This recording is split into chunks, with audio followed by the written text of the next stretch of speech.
নমস্কার বন্ধুরা, শুভ সন্ধ্যা। তোমরা সকলে কেমন আছো? আশা করি তোমরা সকলে খুব ভালো আছো। আমার উপহার ইন ভিলেজ ব্লগে তোমাদের সকলকে স্বাগত জানাই। দেখো, সন্ধেবেলায় আমি তোমাদেরকে কিসের সামনে নিয়ে চলে এসেছি। এখানে মা তৈরি করছে গরম গরম ঘি। কি সুন্দর বুটবুট বুটবুট করে ফুটছে দেখো। তবে মা প্রথম যখন ঘিটা বসিয়েছিল সেই মুহূর্তে আমি ছিলাম না, তো আমি পরে শুনে এখানে এসে দেখছি যে মা এটা করছে। তো ঘিটা প্রায় অনেকটা হয়েই এসেছে, কালারটা কি সুন্দর হয়েছে দেখো। আর এত সুন্দর একটা সুবাস আসছে, কি সুন্দর একটা স্মেল আসছে, সেটা যে না পাচ্ছে সে তো বুঝতেই পারছে না। আমি শুধু তোমাদেরকে বলছি, বলে আর কতটা বোঝাবো যে এত সুন্দর একটা স্মেল আসছে। একদম বাড়ির তৈরি পিওর ঘি, তার মানে টেস্ট সেন্ট সবই আলাদা।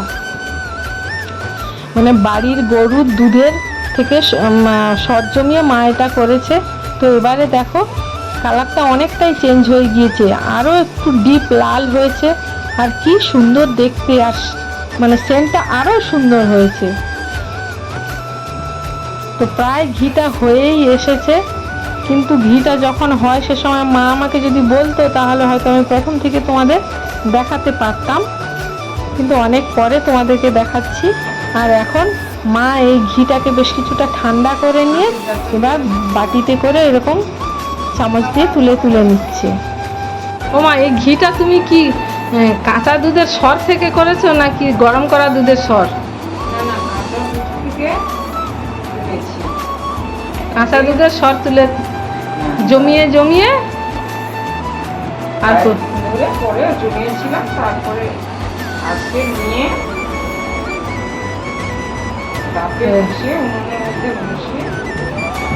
গরম করে তারপর ফুটিয়ে এই ঘিটা হয়েছে।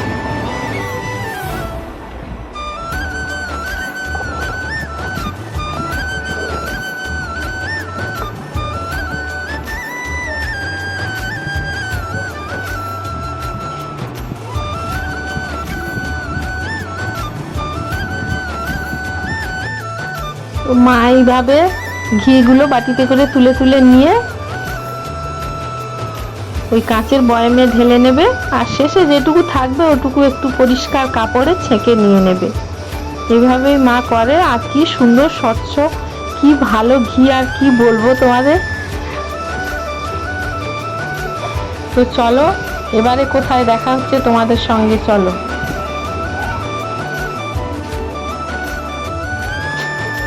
এবারে চলে এসেছি দেখো সন্ধেবেলায় খাওয়ার আসরে।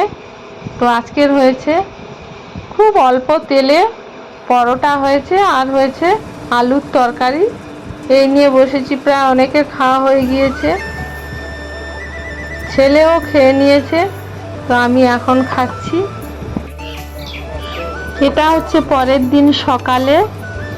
দিন সকালে আমি কি করছি দেখো, এখানে কতগুলো আম নিয়ে বসেছি, কাঁচা আম এগুলো। সকালবেলা কি হচ্ছে, আম কাটা। কিন্তু এই আমগুলো আমার মায়ের নয়, আমার বাবার গাছের নয়, এটা আমার একটা দাদা দিয়ে গেছে। তারা দিয়েছে, তাদের গাছে হয়েছে, সব এক গাছের আম। দেখা যাচ্ছে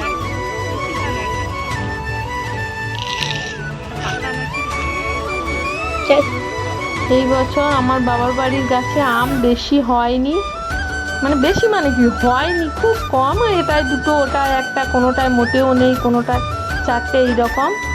তো আমার একটা জ্যাঠতো দাদার বাড়ির গাছে তাদের মোটামুটি হয়েছে, আর এই আঁটিও হয়ে গিয়েছে আমগুলো। তা বৌদি মাকে ডেকে পাঠালো যে কাকিমা দুটো আম নিয়ে যাও। ওই আমগুলোই মা এনেছে, আর ওইগুলো আমি বসে এই যে সকালে কাটছি। দেখো আমের কষ ধুয়ে ধুয়ে কি করেছে, কালা বান্দা। ও কোকা কোলা এই জল দিয়ে হয়, তার সঙ্গে একটু লিকুইড দিয়ে দেয়। আমি আমগুলো চেলা করে করে ওর মধ্যে দিচ্ছিলাম, তারপরে তুলে নিয়ে ছালগুলো ছাড়িয়ে আবার এই জলে রাখছি। তো ওই জলটা কিরকম কালো কষ হয়েছে। আমার ছেলে বলছে ও কোকা কোলা এই করেই করে, আর এর সঙ্গে একটু লিকুইড মিশিয়ে দেয়। মানে এমন কষ হয়েছে জলগুলো আর কি। তো এই আমার আম ছাড়ানো হয়ে গিয়েছে সমস্ত, আর এই দেখো জলের কালারটা দেখেছো তো? এক্ষুনি পড়ে যাচ্ছিলাম। মার দিচ্ছি, এই যে রাখো। চল ঘোড়া, এই মার দিচ্ছি বলতে বাবু। আমি তো তোর মাকে দেবো, তুই এরকম মারুটু কেন? তো তুই মিথ্যাটা ছবি তো দেখাতে আসবো। আরে সবেদাগুলো পড়ে যাবে তো। ওই যে একটা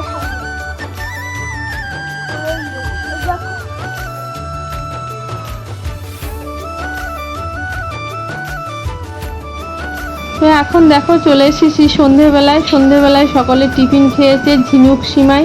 আমি খাইনি, তাই আমি ছেলেকে পড়াতে বসেছি, খাচ্ছি। আর ছেলে তো আমি যতক্ষণ না পড়বো ও পড়বে না, তাই ও এখন বিছানার পাশে শুয়ে গড়াগড়ি খাচ্ছে। তো ও গড়াগড়ি খাক, আমি খেয়ে নিই, তারপর ওকে পড়াবো। আমার ভিডিওটা আজকের এই পর্যন্ত। আমার ভিডিও যদি তোমাদের ভালো লেগে থাকে তাহলে প্লিজ লাইক, শেয়ার এবং সাবস্ক্রাইব করে দিও।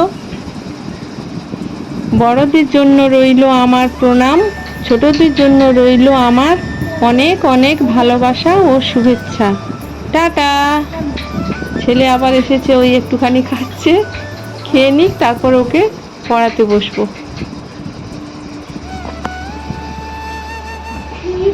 ঠান্ডা